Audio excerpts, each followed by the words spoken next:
आप सभी को जय मसीह की। मैं प्रियंका आपके साथ शामिल हूँ वॉइस ऑफ होप में। दोस्तों, आज मैं आपसे बात करूंगी हमारी निर्बलताओं यानी कमजोरियों के बारे में।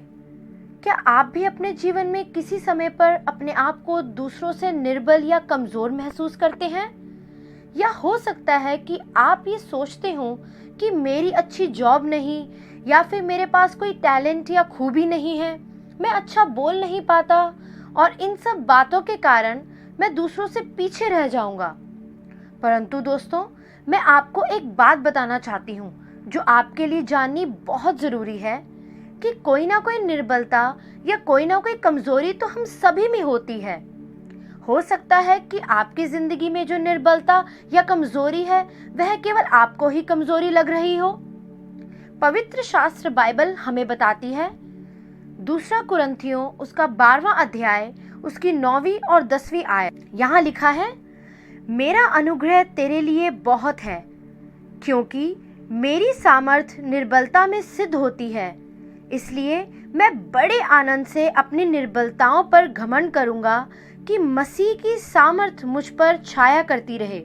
इस कारण मैं मसीह के लिए निर्बलताओं में और निंदाओं में और दरिद्रता में और उपद्रवों में और संकटों में प्रसन्न हूँ, क्योंकि जब मैं निर्बल होता हूँ तभी बलवंत होता हूँ। जी हाँ, यही हम सब के लिए एक खुशी की बात है, क्योंकि पौलुस इस वचन में हमें ये बताते हैं कि मैं अपनी निर्बलताओं में बहुत खुशी मनाता हूँ, क्योंकि जब मैं निर्बल होता हूँ तभी परमेश्वर की सामर्थ मुझ में काम करती है।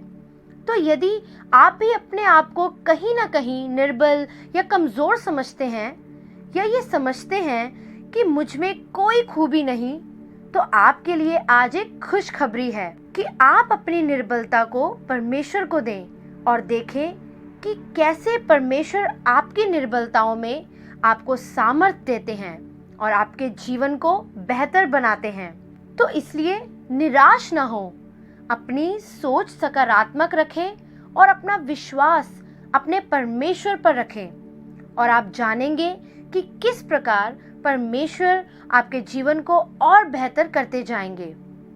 आपकी वही निर्बलता परमेश्वर के अनुग्रह के द्वारा सामर्थ बनती जाएगी। इसलिए परमेश्वर हमसे ये चाहते हैं कि हम अपनी निर्बलताओं में उदास ना हो, परंतु आनंदित रहें और अपनी निर्बलताओं को परमेश्वर पर छोड़ दें, क्योंकि निर्बलताओं में ही परमेश्वर की सामर्थ सिद्ध होती है। और इन निर्बलताओं में परमेश्वर का अनुग्रह इस रीति से हम पर प्रकट हुआ कि हम पापी ही थे।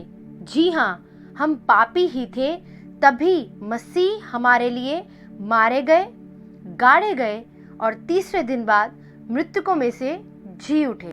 तो दोस्तों, आप निराश ना हो और ना उदास हो, बल्कि अपनी निर्बलताओं में मसीह में आनंदित रहें। तो आइए इसी के साथ हम प्रार्थना करेंगे। धन्यवाद धन्यवाद परमेश्वर हमारे स्वर्गीय पिता, आपके इकलौते पुत्र खुदावंद यीशु मसीह के पवित्र नाम से हम आपके सम्मुख आते हैं।